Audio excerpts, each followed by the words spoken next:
जय श्री राम दोस्तों। वाल्मीकि रामायण के अलावा दुनिया भर की रामायण में हनुमान जी के संबंध में सैकड़ों कथाओं का वर्णन मिलता है।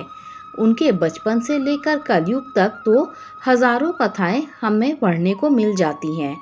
हनुमान जी को कलयुग का संकट मोचन देवता कहा गया है। एकमात्र इन्हीं की भक्ति फलदायी है।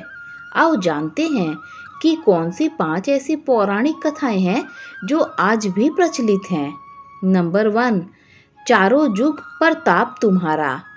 लंका विजय कर अयोध्या लौटने पर जब श्री राम उन्हें युद्ध में सहायता देने वाले विभीषण, सुग्रीव, अंगद आदि को कृतज्ञता स्वरूप उपहार देते हैं तो हनुमान जी श्री राम से याचना करते हैं, यावद राम कथा वीर चरिष्यते महीतले तावत् शरीरे वत्सन्तु प्राणामम न संशय। अर्थात हे वीर श्री राम, इस पृथ्वी पर जब तक राम कथा प्रचलित रहे तब तक निसंदेह मेरे प्राण इस शरीर में बसे रहे।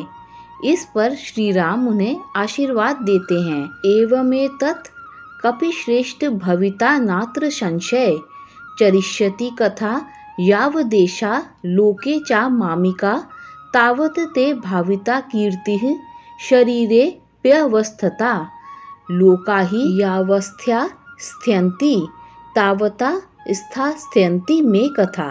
अर्थात हे कपिश्रेष्ठ, ऐसा ही होगा, इसमें संदेह नहीं है। संसार में मेरी कथा जब तक प्रचलित रहेगी तब तक तुम्हारी कीर्ति अमिट रहेगी और तुम्हारे शरीर में प्राण भी रहेंगे ही। जब तक ये लोग बने रहेंगे तब तक मेरी कथाएं भी स्थिर रहेंगी। चारों युग प्रताप तुम्हारा है प्रसिद्ध जगत उजियारा। नंबर 2, 2 बार उठाया था संजीवनी पर्वत। एक बार बचपन में ही हनुमान जी समुद्र में से संजीवनी पर्वत को देवगुरु बृहस्पति के कहने से अपने पिता के लिए उठा लाते हैं। यह देखकर उनकी माता बहुत ही भावुक हो जाती हैं। इसके बाद राम रावण युद्ध के दौरान जब रावण के पुत्र मेघनाथ ने शक्ति बाण का प्रयोग किया तो लक्ष्मण सहित कई वानर मूर्छित हो गए थे। जामवंत के कहने पर हनुमान जी संजीवनी बूटी लेने द्रोणाचल पर्वत की ओर गए। जब उनको बूटी की पहचान नहीं हुई तब उन्होंने पर्वत के एक भाग को उठाया और वापस लौटने लगे। रास्ते में उनको कालनेमी राक्षस ने रोक लिया और युद्ध के लिए ललकारने लगा। कालनेमी राक्षस रावण का अनुचर था। रावण के कहने पर ही कालनेमी हनुमान जी का रास्ता रोकने गया था, लेकिन राम भक्त हनुमान उसके छल को जान गए और उन्होंने तत्काल उसका वध कर दिया। नंबर 3, विभीषण और राम को मिलाना। जब हनुमान जी सीता माता को ढूंढते ढूंढते विभीषण के महल में चले जाते हैं, विभीषण के महल पर वे राम का चिन्ह अंकित देखकर प्रसन्न हो जाते हैं। वहां उनकी मुलाकात विभीषण से होती है। विभीषण उनसे उनका परिचय पूछते हैं और वे खुद को रघुनाथ का भक्त बताते हैं। हनुमान और विभीषण का लंबा संवाद होता है। हनुमान जी जान जाते हैं कि यह काम का व्यक्ति है। इसके बाद जिस समय श्री राम लंका पर चढ़ाई करने की तैयारी कर रहे होते हैं उस दौरान विभीषण का रावण से विवाद चल रहा होता है।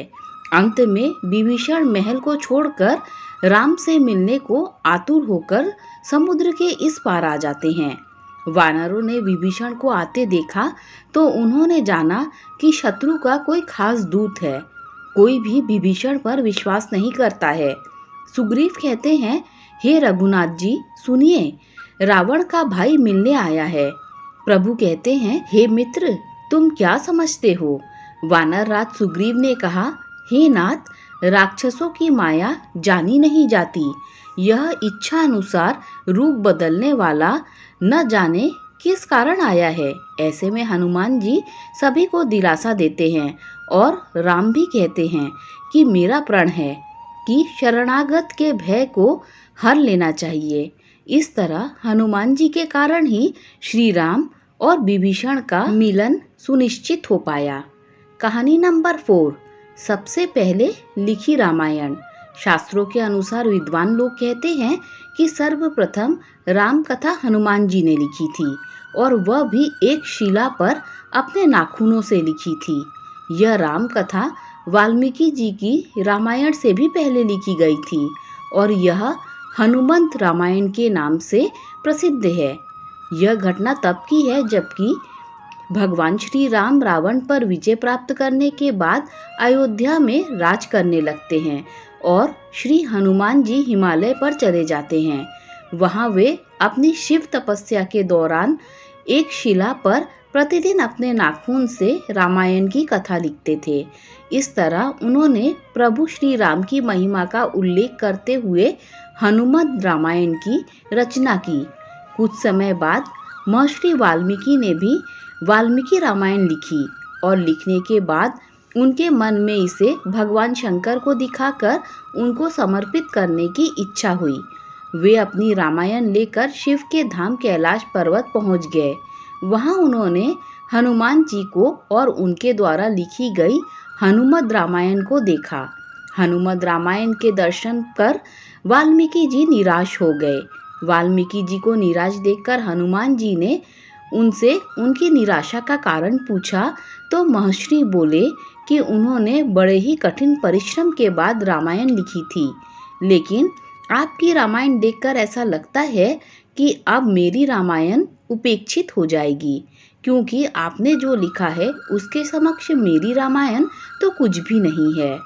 तब वाल्मीकि जी की चिंता का शमन करते हुए श्री हनुमान जी ने हनुमत रामायण पर्वतशिला को एक कंधे पर उठाया और दूसरे कंधे पर महर्षि वाल्मीकि को बिठाकर समुद्र के पास गए और स्वयं द्वारा की गई रचना को श्री राम को समर्पित करते हुए समुद्र में समा दिया। तभी से हनुमान द्वारा रची गई हनुमत रामायण उपलब्ध नहीं है, वह आज भी समुद्र में ही पड़ी है। कहानी नंबर 5। हनुमान और अर्जुन। आनंद रामायण में वर्णन है कि अर्जुन के रथ पर हनुमान के विराजित होने के पीछे भी एक कारण है। एक बार श्री रामेश्वरम तीर्थ में अर्जुन का हनुमान जी से मिलन हो जाता है। इस पहली मुलाकात में हनुमान जी से अर्जुन ने कहा, अरे राम और रावण के युद्ध के समय तो आप थे, मैं आपके समय होता तो पत्थर का राम सेतु बनवाने के बजाय अकेला ही अपने धनुष से मजबूत सेतु बना देता, मगर श्री राम ने स्वयं भगवान होने के बाद भी ऐसा क्यों नहीं किया। अर्जुन की बात सुनकर हनुमान जी ने जवाब देते हुए कहा कि वहाँ बाणों का कोई सेतु काम नहीं कर सकता था। अगर उस समय कोई पुल बन भी जाता तो हमारे एक ही वानर के चढ़ने पर बाणों का सेतु टूट जाता।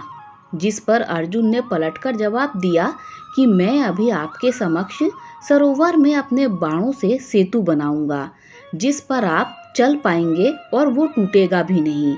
और अगर ऐसा नहीं हो पाया, यानी सेतु टूट गया, तो मैं आपके सामने अग्नि में प्रवेश कर जाऊंगा, और अगर नहीं टूटा तो आपको अग्नि में प्रवेश करना पड़ेगा। हनुमान जी ने बिना कोई विचार किए अर्जुन की चुनौती स्वीकार कर ली। अर्जुन ने सेतु बनाया, जिस पर जैसे ही हनुमान जी ने सेतु पर पहला पग रखा तो सेतु डगमगाने लगा, दूसरा पग रखने पर चरमराया और तीसरा पग रखने से सरोवर के जल में खून ही खून हो गया। इसके बाद हनुमान जी सेतु से नीचे उतर आए और अर्जुन से कहा कि अग्नि तैयार करो। अग्नि प्रज्वलित हुई और जैसे ही हनुमान अग्नि में कूदने चले, वैसे ही भगवान श्री कृष्ण प्रकट हो गए। श्री कृष्ण ने कहा, हे हनुमान, आपका तीसरा पग सेतु पर पड़ा। उस समय मैं कछुआ बनकर सेतु के नीचे लेटा हुआ था। आपकी शक्ति से आपके पैर रखते ही मेरे कछुआ रूप से रक्त निकल गया। यह सेतु टूट तो पहले ही पग में जाता, अगर मैं कछुए के रूप में इसका भार उठाए ना खड़ा होता। जिसके बाद हनुमान जी ने क्षमा मांगी और कहा कि मेरा ये अपराध कैसे दूर होगा। उधर दूसरी ओर वहीं यह सारी घटना देखकर अर्जुन को बहुत पछतावा हुआ, इसीलिए उसने हनुमान जी और प्रभु श्री कृष्ण से क्षमा मांगी।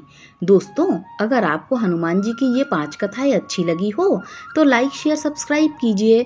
Thanks for watching this video. जय श्री राम।